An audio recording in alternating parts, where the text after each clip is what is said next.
Hello friend, आप सभी का हमारे नए वीडियो में स्वागत है। और आज हम पढ़ेंगे अध्याय 17 जिसमें वायु पढ़ेंगे। ये क्लास 6 की साइंस की बुक का एनालिसिस है। तो आप ये आज हम अध्याय 17, इससे पहले अध्याय 16 तक के वीडियो कंप्लीट हो चुके हैं। तो आप हमारे प्लेलिस्ट में जा कर के शेष वीडियो देख सकते हैं। अगर आपको वीडियो अच्छा लगे तो चैनल को ज़रूर लाइक सब्सक्राइब ज़रूर कीजिए। तो शुरू करते हैं। आपने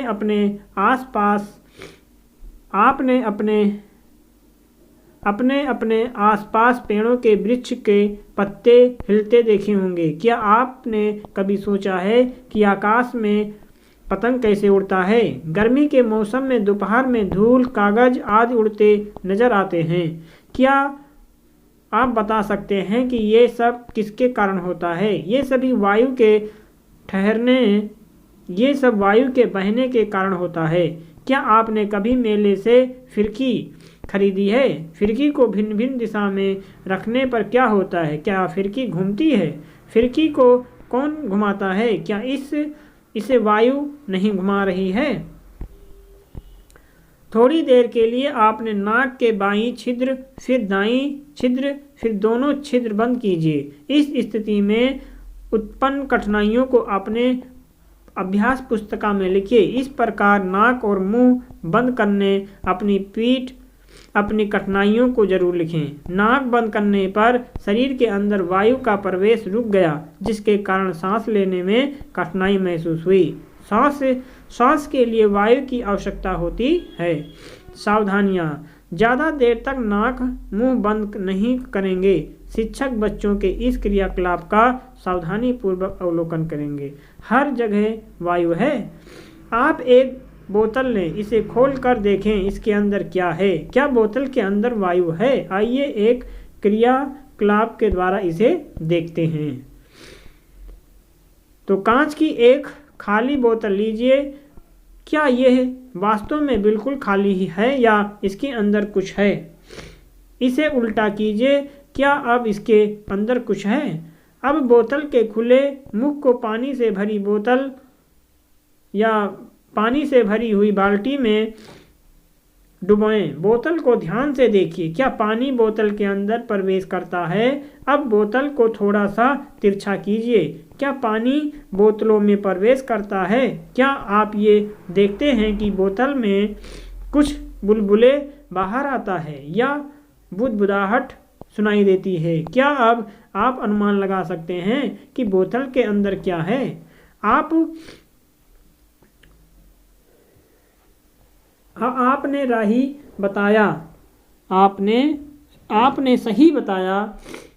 आपने सही बताया।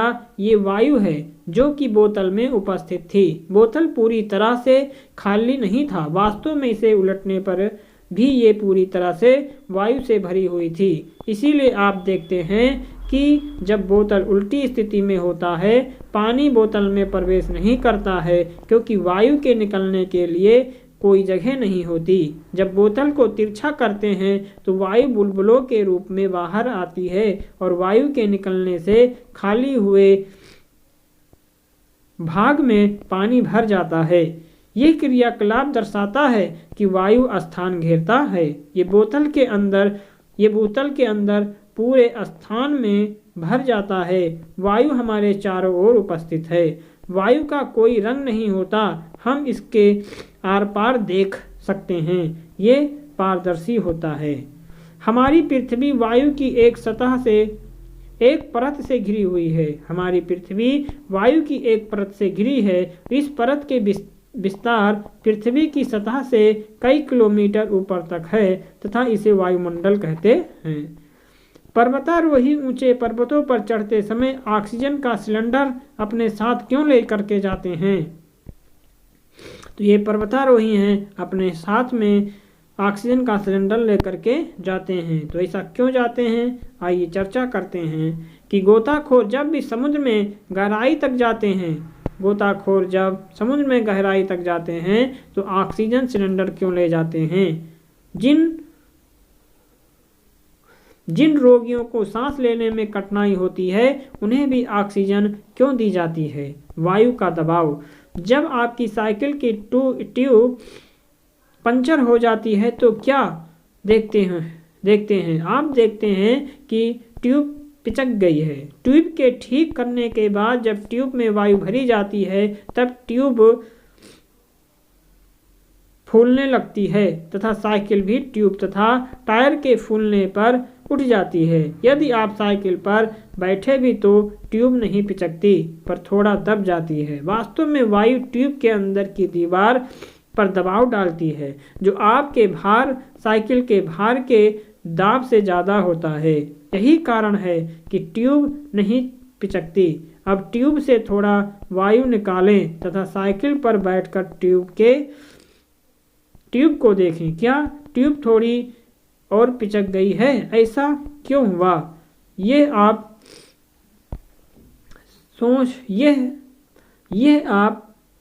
सोच सकते हैं।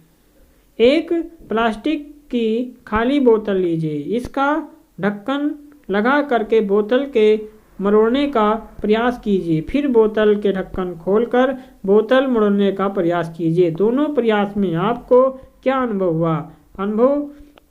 अनुभव बताइए या लगाइए कि ऐसा क्यों होता है। वायु किससे बनी है?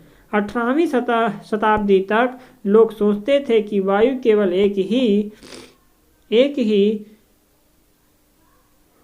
एक ही पदार्थ है। प्रयोगों से ये सिद्ध हो गया कि वास्तव में ऐसा नहीं है। वायु अनेक गैसों का एक मिश्रण है। ये मिश्रण किस प्रकार का है? आइए एक करके इस मिश्रण के मुख्य अवयव के बारे में पता लगाते हैं।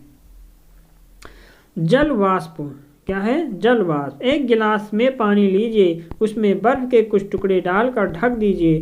कुछ समय के पश्चात गिलास की बाहरी सतह का अवलोकन करें।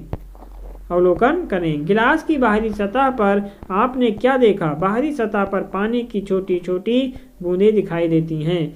क्या आप बता सकते हैं कि बूंदें कहाँ से आई? वायु में जलवाष्प विद्यमान होती है। जब वायु किसी ठंडे पृष्ठ से संपर्क में आती है तो इसमें उपस्थित जलवाष्प ठंडे होकर के संघनित हो जाती है तथा जल की बूंदें ठंडे पृष्ठ पर दिखाई देती हैं। प्रकृति में जल चक्र के लिए वायु में जलवाष्प का उपस्थित होना अनिवार्य है। ऑक्सीजन। अपने शिक्षक की उपस्थिति में दो उथले पानी में दो समान आकार की मोमबत्तियों को बीचों बीच लगाइए। अब पात्रों में इतना पानी डाल दीजिए कि अब मोमबत्तियां जलाएं तथा प्रत्येक मोमबत्ती के ऊपर गिलास उलटकर रख दीजिए। ध्यानपूर्वक देखिए कि जलती हुई मोमबत्तियों और गिलास के अंदर पानी की सतह में क्या परिवर्तन हुआ। क्या मोमबत्तियां जलती रहती हैं या बुझ जाती हैं? यदि बुझती हैं तो कौन पहले बुझती है? मोमबत्ती का जलना निश्चय ही वायु में उपस्थिति ऑक्सीजन के कारण संभव है। क्या भिन्न भिन्न लंबाई के दो गिलास लेने से आपके अवलोकन में कोई अंतर आता है? इस अंतर का क्या कारण हो सकता है? Carbon dioxide. एक पात्र में पानी में डालकर हिलाइए। चूना डालकर हिलाइए।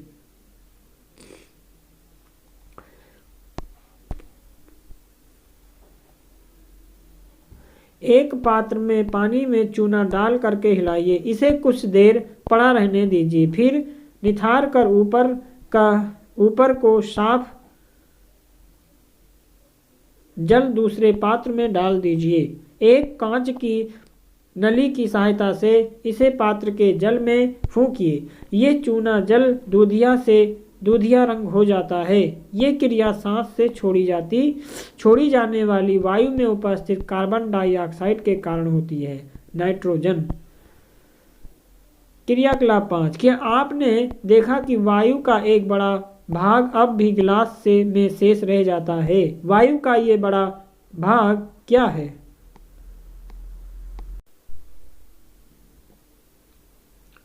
क्या ये बड़ा भाग मोमबत्ती के जलने में सहायक होता है? इसे बड़े भाग में वायु का एक ही अवयव है। वायु के इसे बड़े भाग में अनेक अवयव होते हैं, परंतु उनमें से प्रमुख अवयव नाइट्रोजन है। शेष सभी अवयव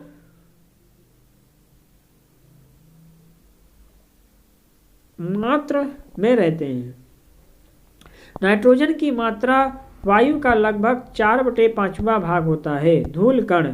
आपने विद्यालय या घर में धूप वाले एक कमरे खोलें, सारे दरवाजे तथा खिड़की बंद कर दें, पर्दे आदि डाल कल कमरे में पूरा अंधेरा कर दें, पर्दे आदि डाल करके कमरे को पूरा अंधेरा कर दें और जिस दिशा से सूर्य का प्रकाश आ रहा है उस ओर के दरवाजे या खिड़की को बिल्कुल थोड़ा सा खोलें, जिससे सूर्य का प्रकाश एक पतली सी झिरी या छिद्रों के द्वारा कमरे के अंदर आ सके। अंदर आती हुई सूर्य की किरणों को सावधानी पूर्वक देखें। क्या ये देखते हैं कि सूर्य की किरणों में कुछ छोटे छोटे चमकीले कण तेजी से घूम रहे हैं? ये कण क्या है? आप अपने घर में कागज का टुकड़ा कोने में रख दें, एक दिन बाद उसे ध्यानपूर्वक देखें, हैंडलेस से देखें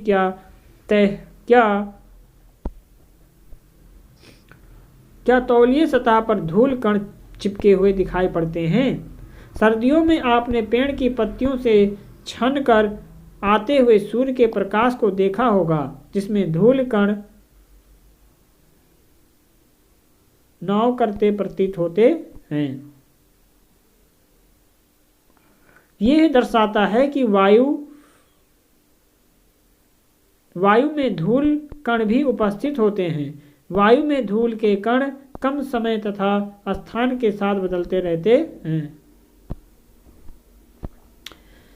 जब हम नाक से सांस लेते हैं तो एक वायु अंदर लेते हैं। धूल के कणों को सांस श्वसन तंत्र में जाने से रोकने के लिए हमारी नाक में छोटे छोटे बाल तथा श्लेषा नाक की पतली नगधार झिल्ली होती है। क्या आप इस पल को याद कर सकते हैं जब आपके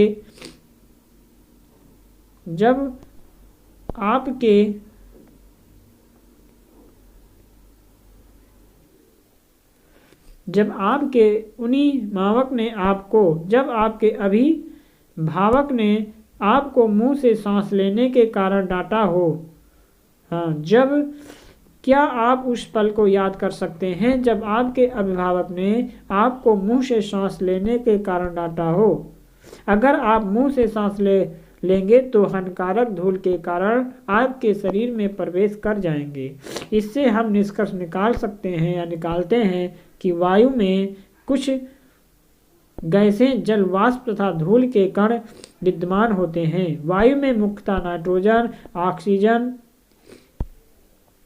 थोड़ी मात्रा में कार्बन डाइऑक्साइड तथा इससे भी कम मात्रा में अन्य गैसें का मिश्रण होता है तथा वायु की संरचना में स्थानीय भिन्नता हो सकती है। हम देखते हैं कि वायु में नाइट्रोजन, ऑक्सीजन की मात्रा अधिक होती है।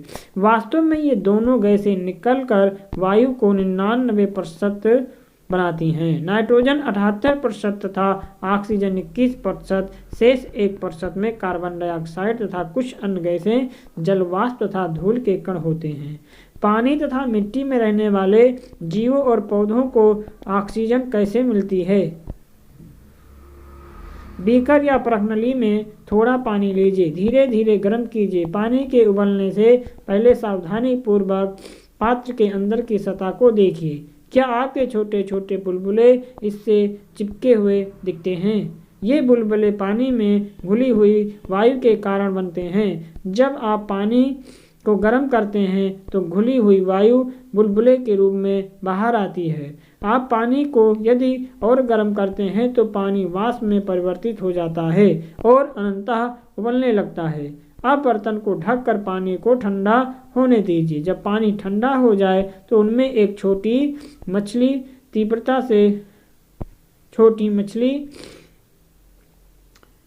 तीव्रता से डालकर ढक दीजिए।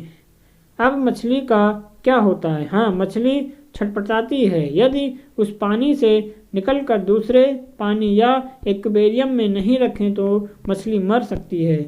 इससे स्पष्ट होता है कि जो जीव पानी में रहता है श्वसन के लिए पानी घुली हुई ऑक्सीजन का उपयोग करते हैं। ध्यान रखें कि अनावश्यक मछलियों को नहीं मारना है। जो जीव गहरी मिट्टी के अंदर रहता है उन्हें भी सांस लेने के लिए ऑक्सीजन की आवश्यकता होती है। वे श्वसन क्रिया के लिए आवश्यक वायु कहाँ से प्राप्त करते हैं? एक बीकर या कांच का गिलास लें, सूखी मिट्टी का एक ढेला लीजिए, इसमें पानी डालिए और अवलोकन कीजिए कि क्या होता है। क्या आप मिट्टी से बिल्कुल निकलते हुए देखते हैं या बुलबुले संकेत करते हैं कि मिट्टी में वायु होती है? जब मिट्टी के ढेले पर पानी डाला जाता है तो उसमें विद्यमान वायु विस्थापित हो जाती है जो बुलबुले के रूप में दिखाई देती है। मिट्टी के अंदर पाए जाने वाले जीव पौधों की जड़ें श्वसन के लिए इसी वायु का उपयोग करते हैं। मिट्टी के जीव गहरी मिट्टी में बहुत सी गांठ तथा छिद्र बना लेते हैं, जिन छिद्रों के द्वारा वायु को अंदर व बाहर जाने के लिए जगह उपलब्ध हो जाती है।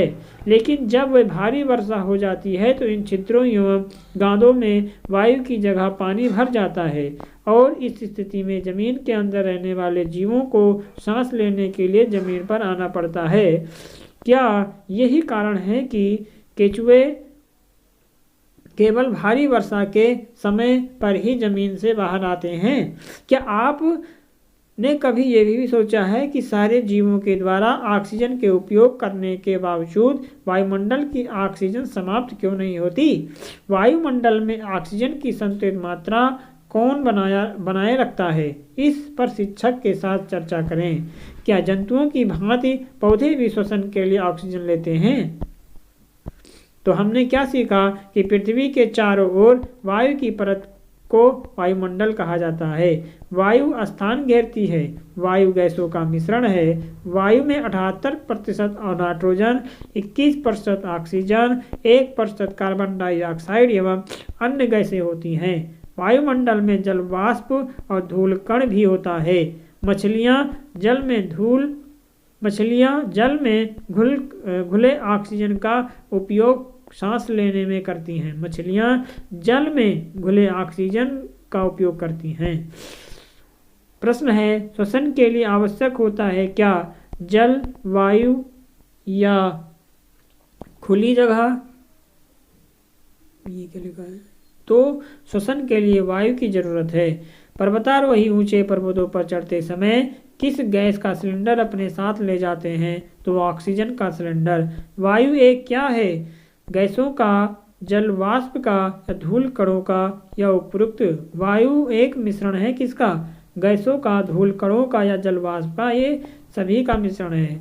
मोमबत्ती का जलना वायु में उपस्थित किस गैस के कारण होता है? तो ये ऑक्सीजन। चूना जल में फूंकने पर उसका दूधिया रंग में बदल जाना किस गैस के कारण होता है? तो ये कार्बन डाइऑक्साइड के कारण होता है। तो ये सारे क्वेश्चन थे। हम अब वीडियो अच्छा लग रहा है तो आप चैनल को लाइक सब्सक्राइब जरूर कीजिए और अपने दोस्तों को शेयर कीजिए। तो हम मिलेंगे एक अगले लेसन में। तब तक के लिए आप पढ़ते रहिए, मस्त रहिए। नमस्कार।